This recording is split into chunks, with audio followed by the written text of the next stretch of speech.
Hai, welcome back to my YouTube channel. Selamat kembali di waktu aku bercerita. Ada beberapa yang ingin aku sampaikan di video kali ini.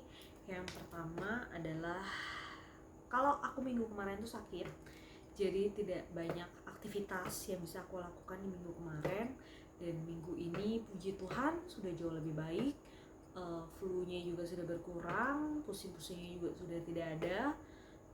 Hanya beberapa waktu dalam satu hari, hanya beberapa waktu aku sakit. Jadi biasanya kalau udah mulai kedinginan tuh langsung mulai flu, langsung mulai bindeng gitu. Tapi kalau misalkan aku merasa tidak kedinginan, aku merasa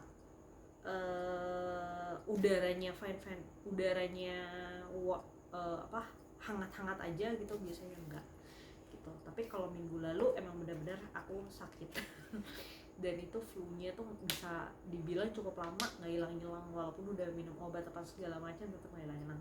Tapi minggu ini puji Tuhan sudah jauh lebih baik. Itu yang pertama. Yang kedua, jam aku hilang.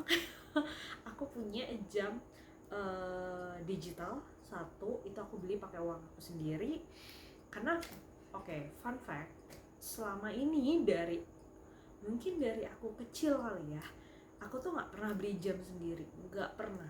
Jam aku selalu dipakai. Bahkan nih, sebentar, ini aku ada jam ini aja yang aku bawa ke sini, ini aku dikasih. Jadi semua jam yang aku punya dari aku kecil itu selalu dikasih. Di rumah malah aku ada 3 atau 4 jam lagi gitu, dan itu semuanya dikasih. Yang aku bawa kebetulan ke Bali cuma ini. Nah kebetulan kan sekarang nih kita udah punya yang namanya jam digital ya. Kalau ini kan masih analog. Aku punya jam di era sekarang.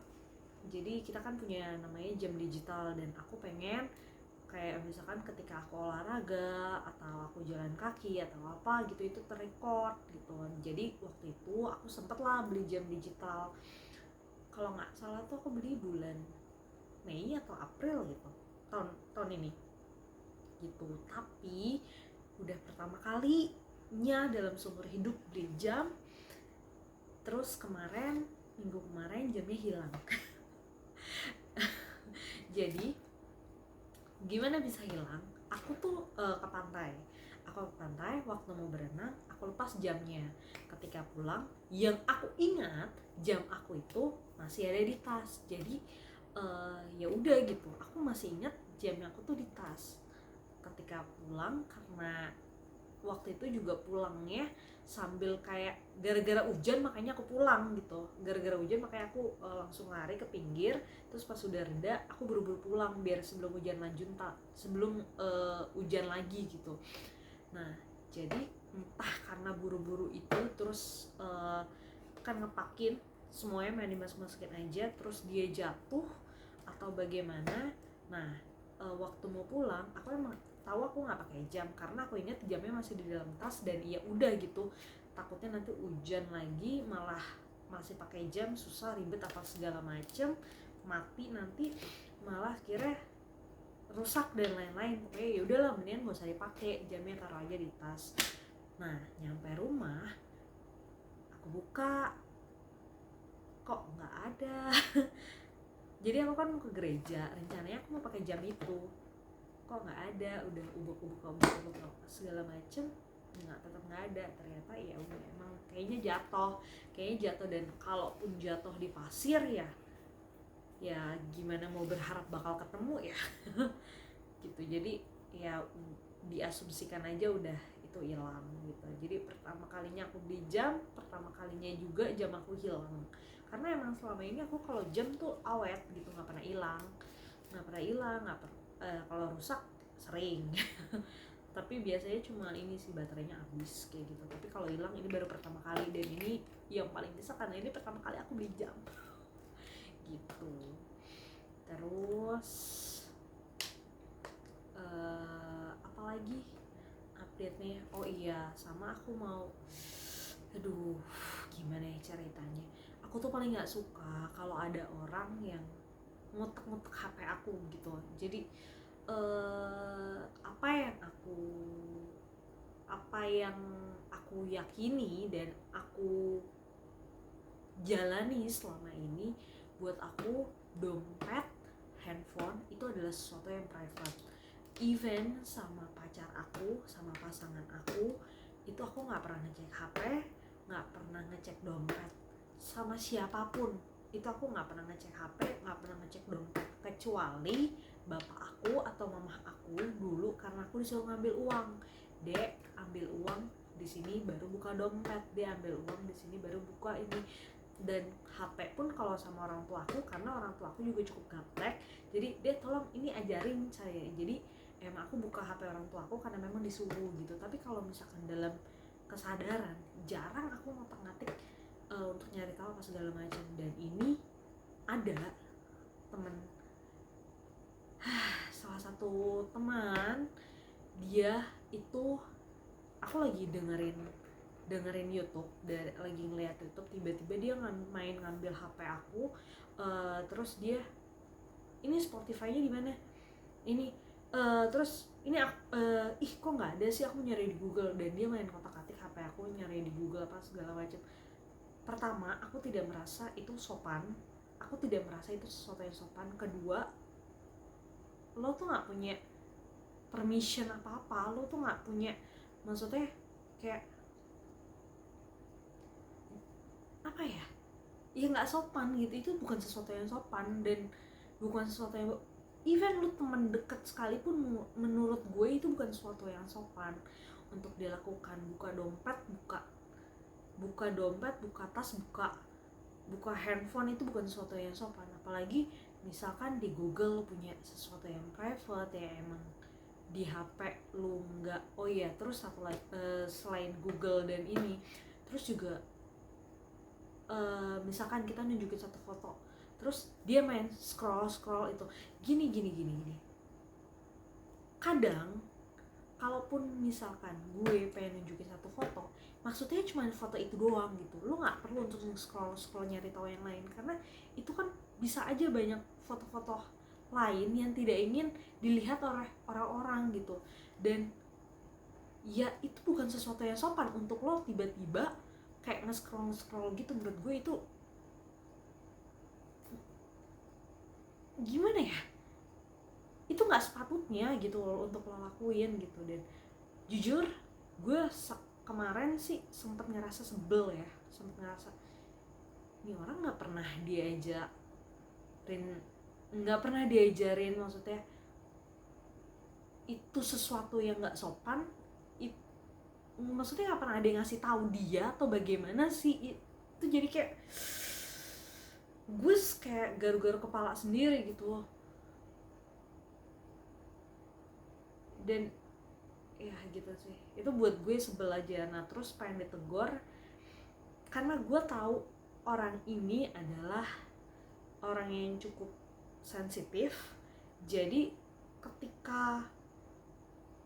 ketika mau negor, apalagi gue kan cara negornya emang agak-agak ini ya, jadi kayak gue bisa loh negor orang sambil teriak tuh bisa gue. Dan gue tidak ingin mempermalukan dia atau membuat dia tersinggung atau bagaimana gitu. Jadi dan karena gue tahu dia orangnya sensitif, jadi gue diemin. Tapi jujur itu gue sebel banget. Gue bukan sakit hati sih, gue sebel aja, gue nggak suka gitu. Jadi kayak kok bisa sih lo aduh, gue pengen ngomong bukan nggak tahu diri sih, kok bisa sih lo selancang itu untuk buka-buka hal yang nggak sepatutnya lo lakuin gitu.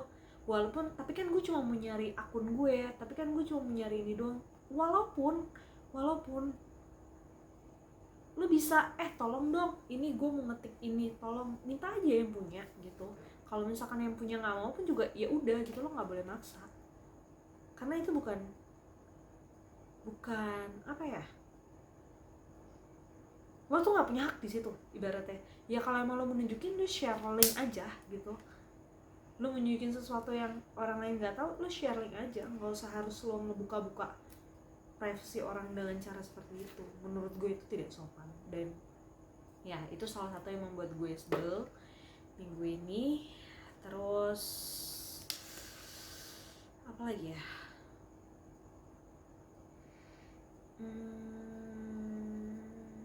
Oh iya, gue itu jadi kemarin itu baru reflect, baru melakukan apa ya, refleksi diri gitulah. uh, gue merasa kayaknya tuh ada yang salah dalam diri gue, dan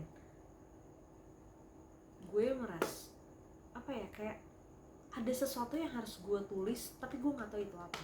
Sampai akhirnya gue merenung dan gue nge-reflect, dan bayangin itu ternyata tiba-tiba muncul, dan gue baru menyadari hal itu. Ternyata itu adalah luka masa kecil gue, luka masa, bukan masa kecil sih, itu adalah luka masa lalu gue.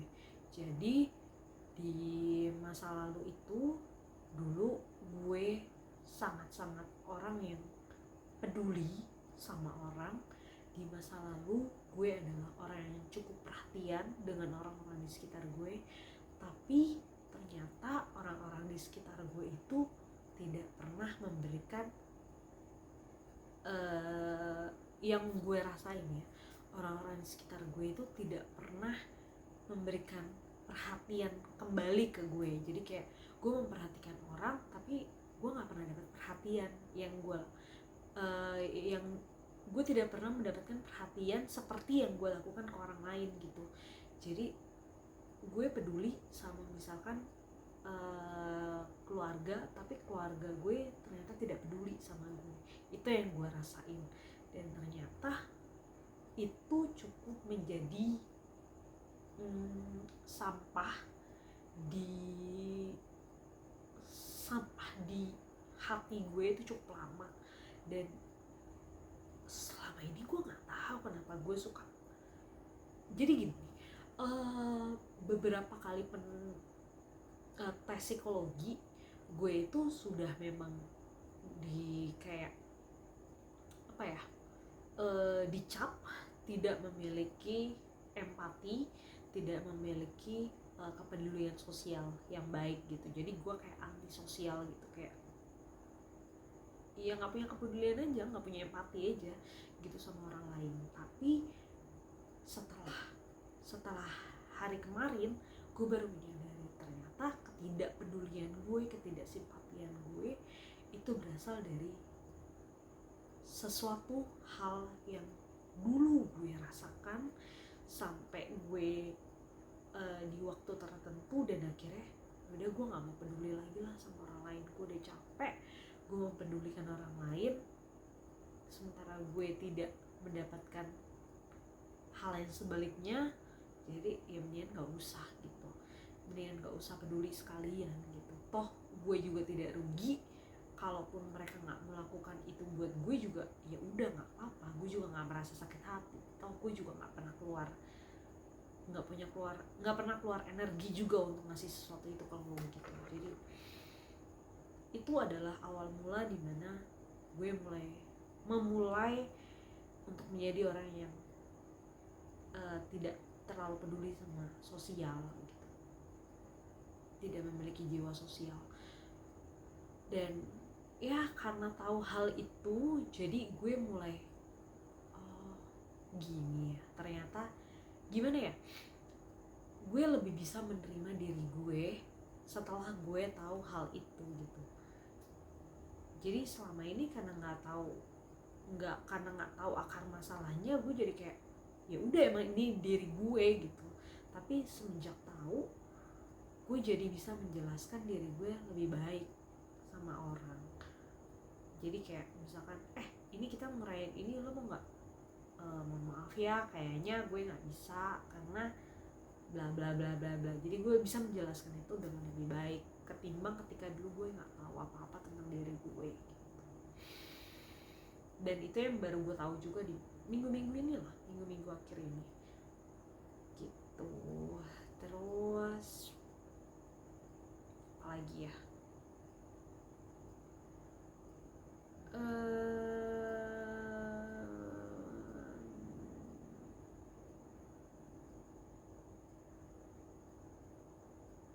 gue sudah mencoba mengingat-ingat apa yang terjadi di minggu ini. Kayaknya emang gak banyak hal yang terjadi di minggu ini, tidak banyak perasaan yang bisa di-share di minggu ini, karena memang semuanya nampak seperti biasa aja gitu. Jadi kayak hari-hari sebelumnya aja. Dan ya mungkin besok atau hari-hari selanjutnya mungkin akan lebih banyak cerita yang bisa gue bagikan, terutama Desember nanti. Mungkin karena Desember kan gue ada rencana solo traveling lagi, mungkin nanti juga bisa gue share untuk biaya atau bagaimana perjalanannya apa segala macam, dan mungkin akan jauh lebih banyak cerita yang bisa gue sampaikan di bulan depan atau di hari-hari selanjutnya gitu. Oke, itu aja, sekian waktu aku bercerita kali ini.